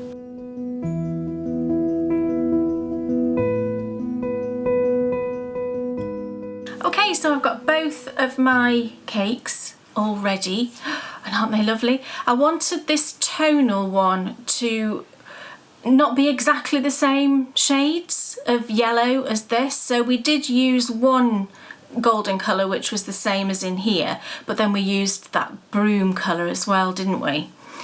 Just to give an extra bit of dimension, so we have got a slight difference between the two, which I think will be lovely. And the great thing about putting yellow in now is that our previous section was pink, and I always think pink and yellow are just such a classic combination. I love pink and yellow together, so it's just going to look so amazing. So this section now, of course, is section 8, which means it's our last section of Fancy Business. So because it's the last section, I thought I would just take a minute to go over the 4-row repeat again. Just in case, it might be that it's been a while since you've knit it or whatever. So I thought, let's just show it again and just quickly go over the 4 rows that we're going to be working through in this last section for the centre. So as I said, it's a 4-row repeat. So if you want to take a little screenshot of this, you absolutely can. So row 1, which is the right side, we're going to knit to the last 2 stitches and then we do the lift over decrease. Now the lift over decrease I have shown several times on the previous sort of 3 videos, so if you can't remember and need a recap, you can always just go back and have a look. We've then got row 2, which is just knit to the last stitch and then knit front back. Row 3 is our eyelet row. So the repeat for the eyelets is knit 4, knit 2 together, yarn over, knit 4. really simple. Repeat that to the last 2 stitches, and then we do another lift over decrease. And then row 4 is the same as row 2. So on each of the right side rows, we are decreasing a stitch at the end with that lift over decrease. And then on each of the wrong side rows, we put that stitch back by doing a knit front back at the end. So that maintains our stitch count to be the same all the way through the section. So yeah, this is the very last section, so enjoy working your eyelets, because next time we're on to the decreases. We're on the home straight, aren't we? Okay, so here we are with our beautiful blanket. This is my last section, which for me was this gorgeous pink. Oh, it looks so nice next to the green and then the purple before it. Just beautiful. I'm so excited about putting in this lovely yellow. So the first thing we do, if you remember, is we work the first 4 stitches when we change over yarn. We work the first 4 stitches in the old colour. If I show you here on the section below, you can see these 4 stitches here. You can see that little blip of the green coming into the pink. I don't mind that at all. In the grand scheme of things, I just don't think you would notice it, because it is getting to be quite a big blanket now. Nobody's going to come along and look at the edges.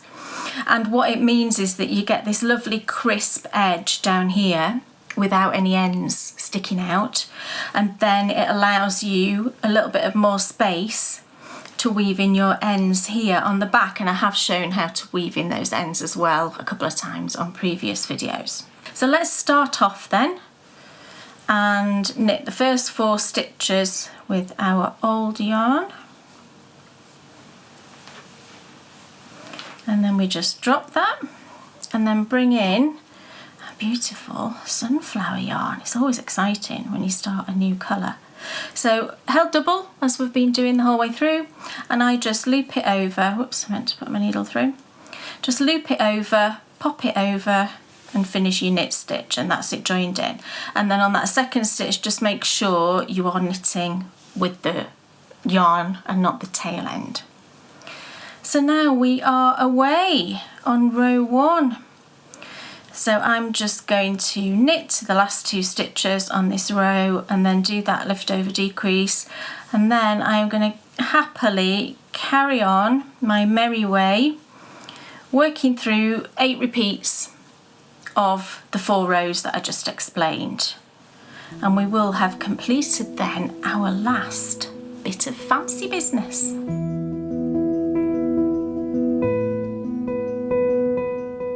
So there we go, we are off and running with section 8 of my favourite blanket.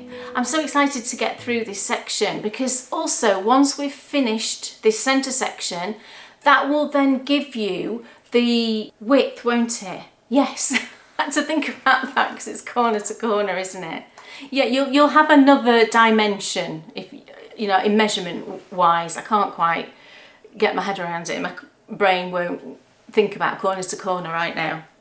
But you know what I mean. We will have completed that section that's going up here on that side. So it's sort of like this weird shape like that at the moment, isn't it? You know what I mean, you know what I'm trying to say. So yes, I am going to get through section 8, and then next time we're starting on the decreases. And although we'll be knitting the same amount of yarn, I'm sure it's going to feel that it's quicker, because our stitch count is getting less. So that's very, very exciting. I can't wait to see what comes after this gorgeous yellow, and also how this yellow is going to knit up. I'm really excited for that. So I'm going to start knitting, and I don't know how long I'm going to sit here for, but I think it'll be a nice little while. I might make a cup of tea, and that'll be lovely. So enjoy your knitting on your blanket, enjoy your dyeing of yarn if you're doing that, and I will see you next time for more My Favourite Blanket.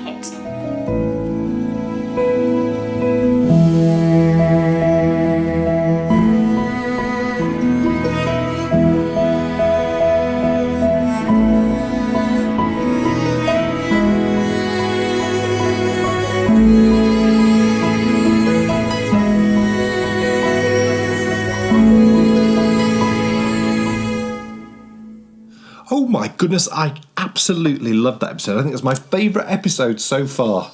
Seeing all those lovely sunflowers and then seeing that gorgeous colourway knitted into the blanket, and it's here. I'm really pleased. All finished. I'm really pleased with how this is knit up. All of those little golden speckles from that wheat coloured dye, I think just work perfectly, and it really does, I think, look very much like a sunflower. And I love that I've put the yellow next to the pink, because I love pink and yellow. Yeah. And for me, it's like a sort of classic combination. And what I've been doing with this blanket is I've actually been spending quite a lot of time thinking about colour placement and how it looks as a whole, because when I initially came up with this idea, I did make a plan of all of the flowers that I was going to use. But what's happened is, as I've dyed the yarns, that's changed, because the colours weren't quite what, do you know what I mean? I've just had to tweak it, and then as one colour sat next to another colour, I'm then thinking, okay, well, maybe this colour would be better. So then I'll go back to my research and I'll look at all the flowers that flower in that month and find a flower that's going to work the best. So, there's a lot of that going on as well. But I love the way that it's now looking all together. There's quite a lot going on now. And it's bright and fun, and just brings to mind all of those pretty florals, that we've been talking about the whole way through. Brilliant. So we've finished now that centre section. So we've knit through 4 of the fancy business sections. So it's time to start the decreases next time. So that's really fun. So you will find now, after you finish this section, you can lay it out on the floor, and then that will give you the long edge length. So we already had the bottom, the width, we already had that. But now we've finished this, it will give you the long edge length, because now we're just sort of filling in that gap at the top, the triangle at the top.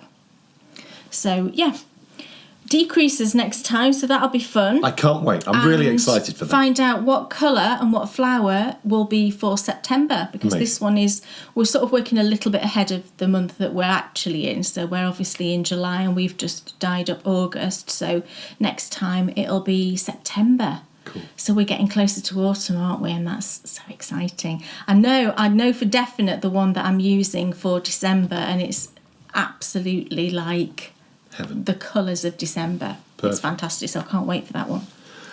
My favourite blanket will be back, not next episode, but the episode after, because next time, Rise and Fall of Monasteries is back. Yes. And I'm so excited about this episode. This is the point where everything You're always excited about them. No. Rightly. This is like, I said to you just the other day, this is the point where things start to turn. So it's all been... The worm has turned. Yes. What was that off? That was off. The Two worm Ronnies. That turned. Yes. The Worm That Turned, it was called. The Worm That Turned. Yes. Yes, that's right. That was one of the follow-ups to the Phantom Raspberry Blower of Old London Town. There was a number of different serials that they did. But of course, case Two Ronnies glasses have gone. So we can't talk about the Two Ronnies anymore. New glasses are... The old glasses. Old glasses with new lenses are It's their second attempt. And they seem to be right this time. Thank goodness. So now I can super seal my knitting. Thank goodness the world cries. Yes, next time Rise and Fall, and like I said, it's going to be a very, very exciting episode, because we're now careering very quickly towards the fall. And, whilst it's sad to see anything fall, it's a very dramatic and very exciting story. And the excitement... Part of history, isn't it? It's part of history. Can't ignore history. Nope. The excitement begins in the next episode. Yeah. Now, you also may be wondering, how on earth do we produce this show? Well... I often think Yeah, so do I. Our productions have changed dramatically over the years. Anyone that goes back and watches episodes 1 to... Don't do that.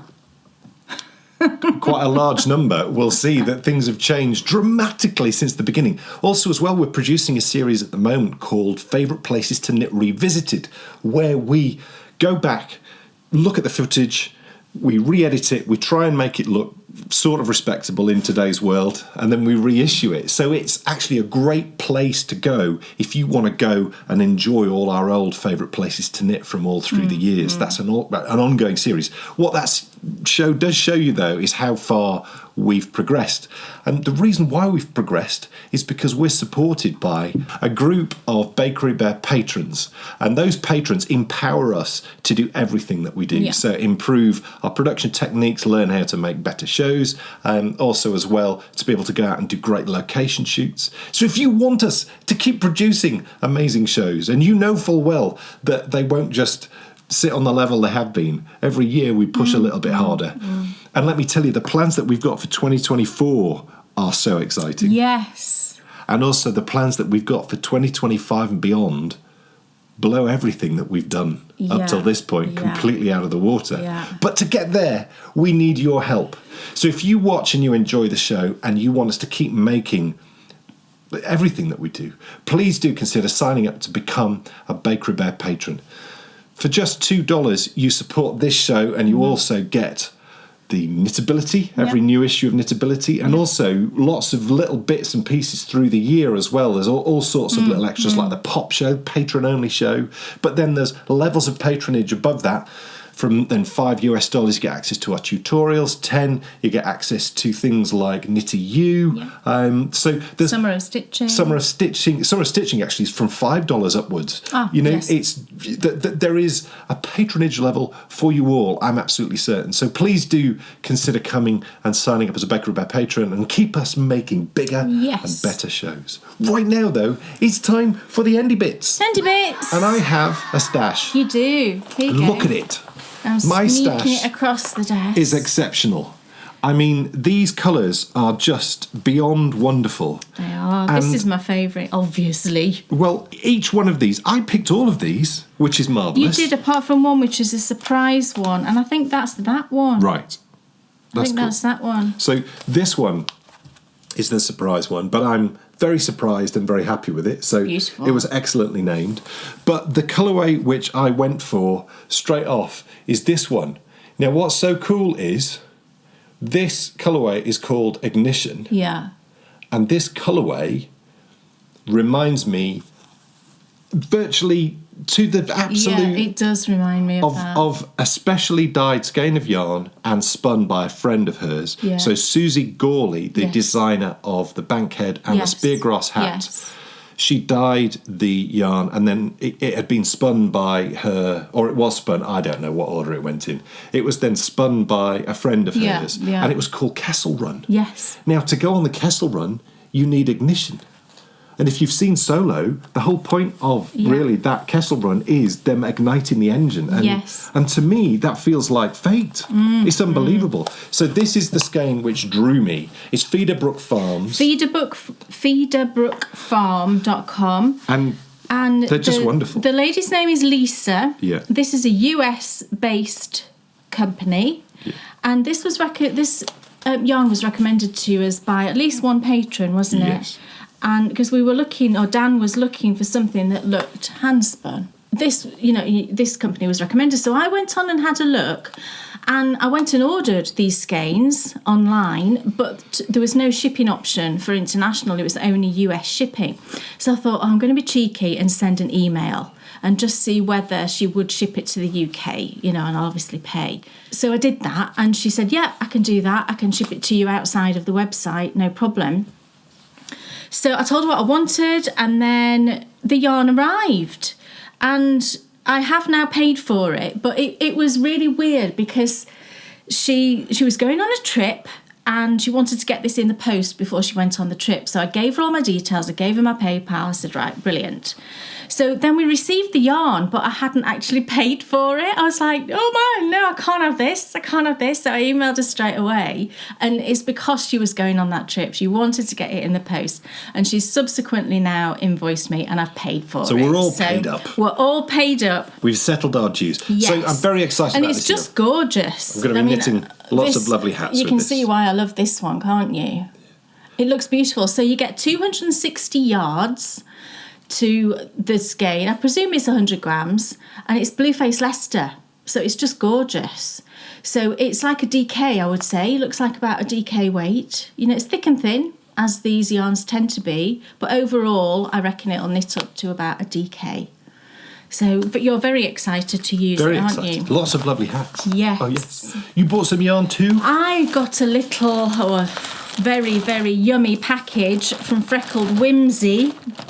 Look at these. What gorgeous colours they are. I know. Oh, my goodness. And the one that I really loved and what made me go online and make a little purchase was this one, because I love anything sort of, I don't know, Halloween. I'm not a fan at all of Halloween in terms of going out trick-or-treating. That's just not on my radar. Never did it when I was young because it was never a thing. It really wasn't. It's not really a thing now. Not really a thing, no. It was never a thing here. In the UK, Bonfire Night is more of a thing, and that's on the 5th of November. Bonfire Night and Mischievous Night was also quite popular. But what I do love about Halloween is I love the feel of it. I love the colours involved. I love the... thinking about ghosts and witches and, watching films that make me think of it, like, I don't know, Practical Magic and Harry Potter and things like that. I love all of that. So I saw this one. I thought, I'm going to get that one. And this one's called Spooky Kitty Remix. And isn't it fantastic? So it's like bright green and orange and yellow and grey and black. Oh, so they're just going to be fabulous. And then I wanted a skein that I could knit down stripy socks with. So I saw this one, and this is a Harry Potter reference. It's Borgin and Burke's, and it's very like autumnal looking. And I just thought that would be perfect for socks for Dan. And then I've got two here which are on a different base. These are on the Splendid base, which is 8515. So I think this is the base that I've been dying on, the 8550, and that's what it looks and feels like. So I've got Sugar Quill, which I think is also a Harry Potter reference. I asked Bryony what Sugar Quill was. She did tell me, but I forget. So this was from her Spells and Things, and this is just lovely. It's like oranges and blues, and then you've got the green mini. Gorgeous. And then the last one, I've got to say I think this is my favourite because there's pink involved. This one is called Daydreamer, and it's pinks and purples and blues and a cream. You know what I'm like with pink. Just lovely. So I've got an amazing stash now of Freckled Whimsy to go at, and I just can't wait because I've got another one. I've got another one up there as well that's Freckled Whimsy. So I've got a lovely, lovely stash now to knit my way through, which is very exciting. Cool. So look, that is the end of another wonderful show. Oh yes, come join our Summer of Stitching. It's in full flow. Kay is currently teaching everyone how to cross-stitch the beach days. Indeed. Then be moving on to the bag making, which we mentioned earlier on in the show. Yeah. Also, as well, don't miss our next radio show, which will be out next week, where we're going to be talking about Kay's newfound love and my reignited passion for classical music. Yes, indeed. We might even listen to some classical music along the way. Ha-ha. That's going to be fun. Some music on the show. Wow. And we will be back in 2 weeks with, of course, as we mentioned just a moment ago, brand new video show on the rise and fall of the monasteries. Yes. So thank you so much for watching. Thank you, everybody. And we'll see you then. See you soon. Bye. Sitting and knitting, it's Dan and Kay, the bakery players. Enthusiasm's not quitting for Dan and Kay, the bakery players. They'll take you to fabulous places of which their favorites they'll share. You better buy a pattern and get yourself a bakery pair. You'll find yourself in a castle while watching the bakery bears. It never feels like a hassle to sit and watch the bakery bears. What's on your shelf or what's in your heart?